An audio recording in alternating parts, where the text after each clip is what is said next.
Mapayapang araw po sa inyo lahat, mga senyores, mga maginoong magmamano.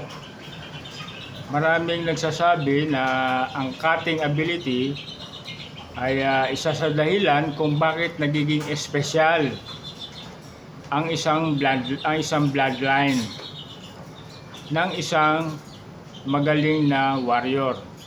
Pero ano nga ba ang ibig sabihin nito? Ano nga ba ibig sabihin ng cutting ability? Kapag sinabi natin cutting ability, ito yung tumutukoy sa kakayahan ng isang warrior na magpakita ng mahusay na presisyon, timing at natural na galawan. Maraming breeders ang naniniwala na ito ay kombinasyon ng genetic bloodline, katawan at kondisyon, coordination at natural na instinct ng ating mga warrior. Hindi ito basta-basta nakikita sa isang tingin lamang. Kadalasan ay napapansin ito habang lumalaki at nade-develop ang isang warrior. Hindi maikakaila na malaking papel ang ginagampanan ng bloodline o genetic. May mga bloodline na kilala sa kanilang bilis, sa kanilang timing, sa kanilang athleticism at magandang galawan. Ngunit tandaan nyo mga ka-warrior, kahit gaano kaganda ang bloodline o genetic, kailangan pa rin ng tamang pag-aalaga para maipakita ng isang warrior ang kanyang potensyal. Ang cutting ability ay hindi lamang tungkol sa bloodline o genetic.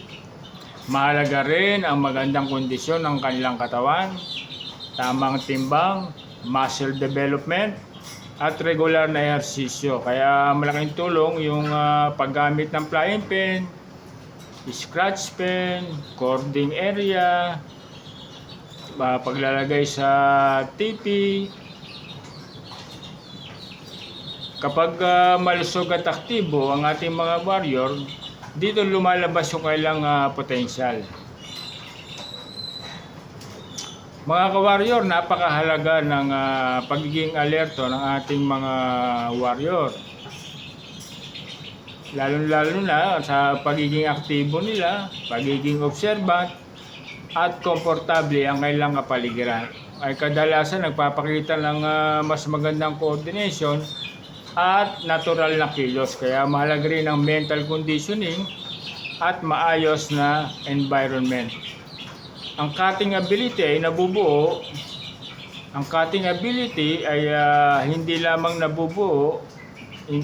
Ang cutting ability ay hindi nabubuo sa isang araw lamang. Ito ay resulta ng tamang breeding, maayos na nutrisyon, regular na ehersisyo at consistent sa pag-aalaga. Bilang backyard breeder, ang trabaho natin ay tulungan ang ating mga warrior na maabot ang kanilang pinakamagandang fighting form.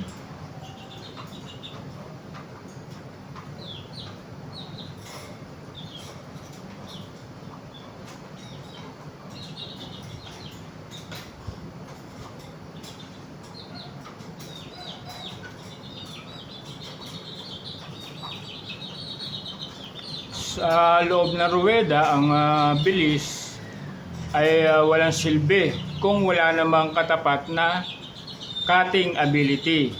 Ito ang pagkakaiba ng isang manok na pumapalo o tumitira sa manok na tumatapos ng laban sa mabilis na paraan. Ano nga ba ang nagdidikta sa pagiging mahusay ng isang warrior?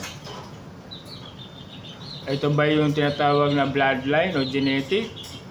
O baka ito ay bahagi ng magandang conditioning ng ating mga warrior? Ang cutting ability ay 70% na namamana. May mga linyada o bloodline tulad ng sweater na cross hatch. Ito ay merong likas talaga na killer instinct. Sila yung mga warrior na mabibilis pumatay ng kalaban.